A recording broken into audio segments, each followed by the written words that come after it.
कहानी की शुरुआत में लियोन नाम का बंदा एक सीक्रेट वीडियो बना रहा था। उसकी वीडियो में वो हंस वैगनर नाम के एक रहस्यमयी आदमी की कहानी बता रहा था। वैगनर एक जीनियस तो थे, पर एक एक्सीडेंट में उनका पूरा परिवार मर गया था। अपने परिवार की याद में वैगनर ने दुनिया की 4 सबसे ढांसू और नामुमकिन तिजोरियां बनाई, जिनके नाम थे the rain gold, the well करीब, दी सी फीड और गोटर डैमरुंग। इन तिजोरियों को उन्होंने ऐसे डिजाइन किया था कि अगर कोई इन्हें जबरदस्ती खोलने की कोशिश करता तो इनके अंदर रखा सारा माल पलक झपकते ही राख हो जाता। अपना काम निपटाने के बाद उन्होंने खुद को हमेशा के लिए अपनी बनाई तिजोरी के अंदर बंद कर लिया, लेकिन कोई भी इस तिजोरी को न खोल पाने के कारण इस तिजोरी को वैगनर की समाधि मानकर समंदर में दफना दिया गया। लियोन बताता है कि वैगनर की बनाई उन 4 तिजोरियों में से 3 आज भी दुनिया में हैं, पर वो कहाँ हैं और किसके पास हैं ये किसी को नहीं पता। वीडियो खत्म करके लियोन ने YouTube पे अपलोड कर दिया। उसके बाद लियोन बैंक के लिए निकल पड़ा। बैंक में घुसते ही उसका पाला एक गुस्सैल बुढ़ी से पड़ गया, जो बैंक वालों पर आग बबूला हो रही थी क्योंकि उसका चेक पास नहीं हुआ था। लियोन उस औरत से परेशान होकर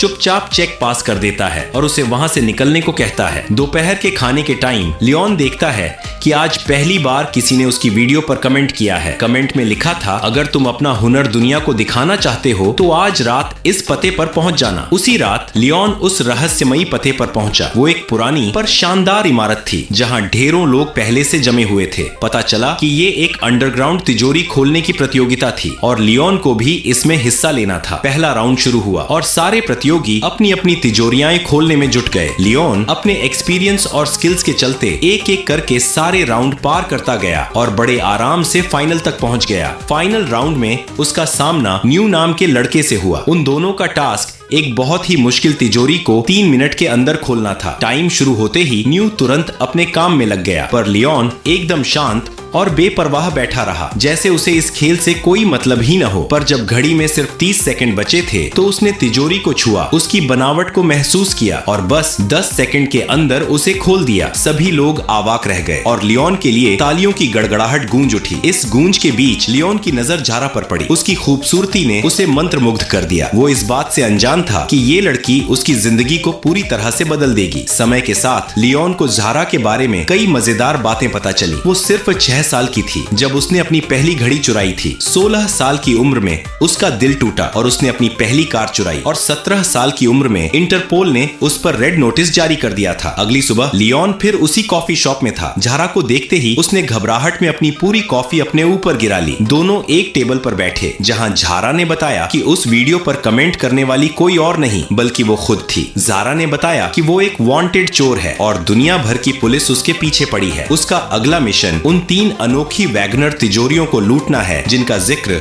लियोन ने अपने वीडियो में किया था। ज़ारा लियोन को इस प्लान में शामिल करना चाहती थी क्योंकि वैगनर की तिजोरियों के बारे में लियोन से बेहतर कोई नहीं जानता था। उसने समझाया कि उनके पास इस चोरी को अंजाम देने के लिए सिर्फ 4 दिन है, क्योंकि उसके बाद इन तिजोरियों की लोकेशन बदल दी जाएगी। इसके बाद उसने लियोन को एक पता दिया और कहा कि अगर वो इस मिशन के लिए तैयार है तो कल सुबह तक वहां पहुंच जाना। उस रात लियोन अपने घर पहुंचा और ज़ारा के प्रपोजल के बारे में सोचने लगा, क्योंकि वो हंस वैगनर का एक बहुत बड़ा फैन था और हमेशा से ही इन तिजोरियों को खोलना चाहता था। इसलिए उसने ज़ारा के प्लान में शामिल होने का फैसला किया। अगले दिन वो दिए गए पते पर पहुंचा, जहां उसकी मुलाकात ज़ारा की टीम के बाकी मेंबरों से हुई। ज़ारा के अलावा इस टीम में 3 और लोग थे। कोरीन एक टेक्निकल जादूगर, रॉल्फ टीम का ड्राइवर और ब्रैड एक उस्ताद गनमैन। इन सब ने मिलकर लियोन को पूरा प्लान समझाया और बिना टाइम वेस्ट किए पेरिस के लिए निकल पड़े, क्योंकि उन 3 तिजोरियों में से एक दी रेन गोल्ड पेरिस के एक बैंक में मौजूद थी। प्लान के हिसाब से लियोन और कोरीन बैंक के अंदर घुस गए। ब्रैड और रॉल्फ बाहर नजर रख रहे थे। ज़ारा ढेर सारा सामान लेकर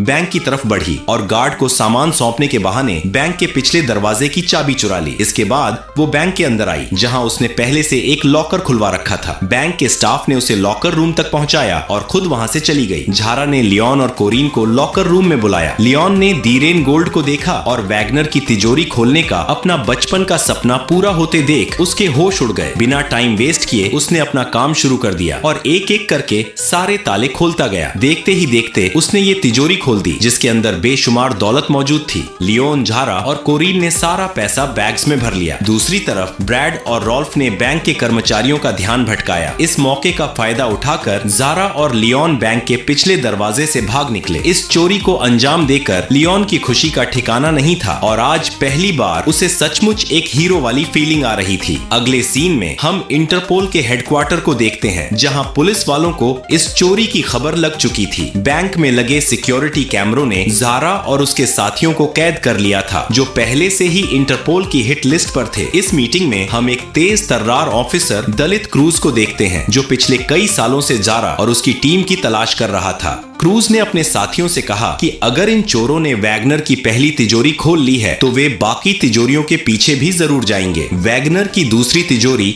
प्राग में मौजूद है। इसके बाद हम ज़ारा और उसके साथियों को देखते हैं जो अपनी इस कामयाबी का जश्न मना रहे थे। इस पार्टी के दौरान कोरीन लियोन के पास आई और उसे किस करने की कोशिश की, पर लियोन ने ऐसा करने से मना कर दिया क्योंकि वो कोरीन को नहीं बल्कि ज़ारा को पसंद करता था। इस पर कोरीन ने लियोन से कहा कि ज़ारा पहले से ही रिलेशनशिप में है और उसका बॉयफ्रेंड ब्रैड है, पर फिलहाल उनके बीच कुछ भी ठीक नहीं है और बहुत जल्द उनका ब्रेकअप भी हो सकता है। उसी रात लियोन ज़ारा के कमरे में गया और दोनों एक दूसरे से बातें करने लगे। अगले दिन ये पूरी टीम प्राग पहुंची जहां वैगनर की दूसरी तिजोरी रखी गई थी, पर ये लोग इस बात से अनजान थे कि दलित क्रूज और उसकी टीम पहले से ही घात लगाए बैठे थे। प्लान के हिसाब से ज़ारा और लियोन बैंक कर्मचारी बनकर अंदर गए और कोरीन को फॉलो करते हुए लिफ्ट तक पहुंचे, पर इसी बीच सिक्योरिटी को उन पर शक हो गया और 2 सिक्योरिटी गार्ड्स ज़ारा और लियोन से पूछताछ करने पहुंचे। पर अभी वे कोई सवाल करते उससे पहले ज़ारा ने बड़ी सफाई से उनका काम तमाम कर दिया और फटाफट से तिजोरी तक पहुंचे। वहीं दूसरी तरफ दलित क्रूज बैंक के बाहर इन चोरों का इंतजार कर रहा था, पर जब काफी देर तक उसे कोई हलचल दिखाई नहीं दी तो वो परेशान होकर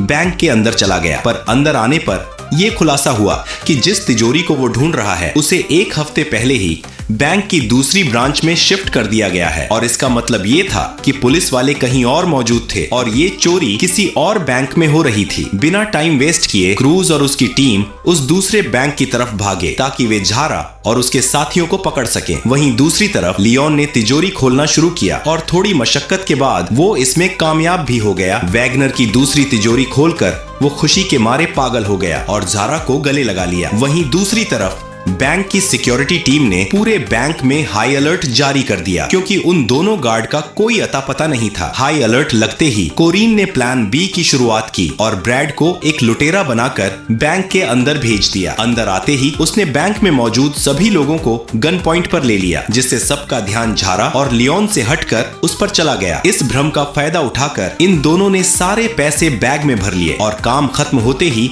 ब्रैड को सिग्नल दे दिया। सिग्नल मिलते ही ब्रैड बैंक से बाहर आने लगा, पर तभी एक सिक्योरिटी गार्ड ने उसके कंधे पर गोली मार दी, पर इसके बावजूद भी ब्रैड रुका नहीं और जैसे तैसे करके अपनी गाड़ी तक पहुंचा। ब्रैड के बाहर आते ही बैंक में मौजूद बाकी लोग भी बाहर आने लगे और इस भीड़ का फायदा उठाकर ज़ारा और लियोन भी बाहर आ गए। इसके बाद वे अपनी गाड़ी की तरफ भागे जहां ब्रैड ने ज़ारा को तो अंदर खींच लिया पर लियोन को जानबूझकर बाहर धकेल दिया। ब्रैड ने ऐसा इसलिए किया क्योंकि वो ज़ारा और लियोन को एक साथ देखकर खुश नहीं था और उसे डर था कि कहीं लियोन ज़ारा को से चुरा न ले। इधर लियोन ने पुलिस की गाड़ियों को अपनी तरफ आते देखा और अपनी जान बचाने के लिए वो एक साइकिल लेकर वहां से भागने लगा। काफी देर भागने के बाद लियोन ने पुलिस को चकमा दे ही दिया और एक ट्रेन पर बैठकर प्राग से बाहर निकल गया। वहीं दूसरी तरफ ज़ारा और ब्रैड के बीच कहासुनी हो गई। ब्रैड ने ज़ारा को समझाया कि अब उन्हें लियोन की कोई जरूरत नहीं है क्योंकि उन्होंने वैगनर की 2 तिजोरियां लूट ली हैं और अब उनके पास करोड़ों की दौलत है और इसलिए उन्हें उस तीसरी तिजोरी को खोलने की कोई जरूरत नहीं है। पर ज़ारा को इन बातों से कोई फर्क नहीं पड़ा और उसने लियोन के पास वापस जाने का फैसला किया। ब्रैड ने उसे रोकने की काफी कोशिश की पर बिना कुछ सुने वो गाड़ी से बाहर आ गई। ज़ारा के साथ साथ कोरीन भी गाड़ी से बाहर आ गई और इन दोनों ने ब्रैड का साथ छोड़कर लियोन को ढूंढने का फैसला किया। इधर जैसे तैसे करके लियोन अपने घर पहुंचा, जहां झारा और कोरीन पहले से उसका इंतजार कर रही थीं। इन दोनों को अपने सामने देखकर लियोन गुस्से से लाल हो गया और इन दोनों को वहां से जाने को कहा। इस पर झारा ने उसे समझाया कि ब्रैड चोरी सिर्फ पैसों के लिए कर रहा था, जबकि उसका मकसद वैगनर की उन तीनों तिजोरियों को खोलना था। यहाँ झारा ने लियोन से वादा किया कि चाहे कुछ भी हो जाए वो उसका साथ कभी नहीं छोड़ेगी। ये सुनकर लियोन शांत हो गया और उस तीसरी तिजोरी को खोलने के लिए राजी हो गया। इसके बाद ये तीनों स्विट्जरलैंड पहुंचे, जहां एक बहुत बड़े कसिनो में वैगनर की आखिरी तिजोरी को रखा गया था। पर इन तीनों के अलावा स्विट्जरलैंड में कोई और भी मौजूद था और वो था दलित क्रूज। इस बार दलित क्रूज ने फैसला किया कि वो इन चोरों को कसिनो के अंदर घुसने देगा और उन्हें रंगे हाथों पकड़कर गिरफ्तार कर लेगा। दलित क्रूज की टीम ने कोरीन की रेडियो फ्रीक्वेंसी को टैप करके ये पता लगाया कि उस तिजोरी को खोलने के लिए ज़ारा और लियोन 5 बजे कसिनो के अंदर जाएंगे। दलित क्रूज ने पूरे 8 घंटों तक इंतजार किया और जैसे ही घड़ी में 5 बजे वो अपनी टीम को लेकर अंदर गया और कसिनो की मालकिन से तिजोरी के बारे में पूछा। इस पर उसने जवाब दिया कि कुछ घंटों पहले इंटरपोल ने खबर दी थी कि वैगनर की वो आखिरी तिजोरी चोरों के निशाने पर है और बेहतर ये होगा कि वो उसे किसी सेफ जगह पर शिफ्ट कर दे। दरअसल 8 घंटे पहले कोरीन ने इंटरपोल ऑफिसर बनकर कसिनो की मालकिन को कॉल किया और उसे ये झूठी सूचना दी। अब इस सूचना के आधार पर कसिनो की मालकिन ने एक सिक्योरिटी कंपनी को कांटेक्ट किया ताकि वो तिजोरी को किसी सेफ जगह पर शिफ्ट कर सकें। पर तिजोरी को शिफ्ट करने का काम कोई सिक्योरिटी कंपनी नहीं बल्कि लियोन और जारा कर रहे थे। यहाँ क्रूज को समझ आया कि कोरीन ने जानबूझकर अपनी बातें लीक की थीं ताकि वो पुलिस को गुमराह करके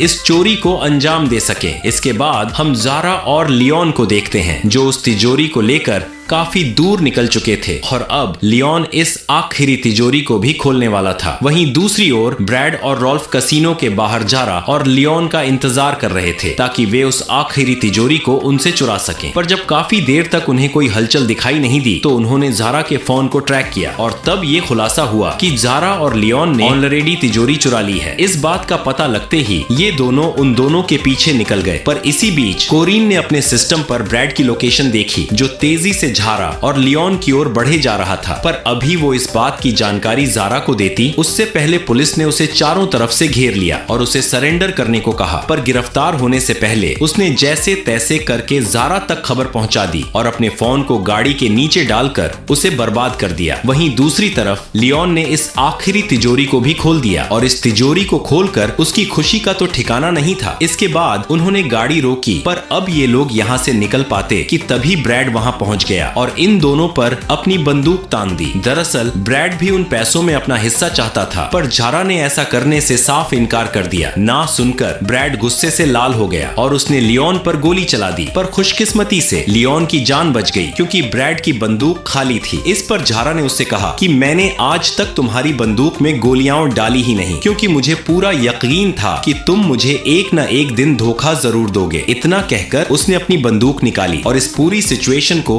अपने कंट्रोल में ले लिया। इसके बाद उसने ब्रैड और रॉल्फ को गाड़ी से बांधा और पैसे लेकर लियोन के साथ वहां से भाग निकली। प्लान के हिसाब से जारा और लियोन एक सीक्रेट बंदरगाह तक पहुंचे ताकि वे नदी के रास्ते देश छोड़कर फरार हो सके। पर भागने से पहले लियोन ने डरते हुए अपने प्यार का इजहार किया और जारा ने भी उसके प्यार को कबूल कर लिया। पर इससे पहले कि दोनों यहाँ से भाग पाते दलित क्रूज उनका पीछा करते हुए यहाँ तक आ पहुंचा। यहाँ उसने जारा और लियोन पर अपनी बंदूक तान दी और उन्हें सरेंडर करने को कहा। पर जारा ने ऐसा करने से इनकार कर दिया और अपनी बंदूक निकालकर दलित क्रूज पर तान दी। यहाँ उसने दलित क्रूज से कहा कि मैं सरेंडर करने के लिए तैयार हूँ पर इसके बदले में तुम्हें लियोन को छोड़ना होगा। अब दलित क्रूज के पास कोई और चारा नहीं था इसलिए उसने इस ऑफर को कबूल कर लिया और लियोन को वहाँ से जाने की परमिशन दे दी। यहाँ जारा ने लियोन से वादा किया कि वो बहुत जल्द उसे दोबारा मिलेगी और वे दोनों मिलकर वैगनर की उस पहली तिजोरी को भी ढूंढ निकालेंगे जो समंदर की गहराइयों में कहीं गुम हो गई है। अब भारी मन के साथ लियोन ने जारा को गुड बाय बोला और बोट में बैठकर वहाँ से चला गया। कई साल बीतने के बाद लियोन को कैलिफोर्निया में दिखाया जाता है, जहाँ वो अपनी खुद की तिजोरियां बनाने का बिजनेस कर रहा है। एक दिन लियोन के पास एक कपल आता है और उसे एक तिजोरी का नक्शा दिखाकर पूछता है कि क्या तुम इस तिजोरी को खोल सकते हो। इस नक्शे को देखकर लियोन काफी खुश हो गया, क्योंकि ये कोई ऐसी वैसी तिजोरी नहीं थी, बल्कि वैगनर की वो पहली तिजोरी थी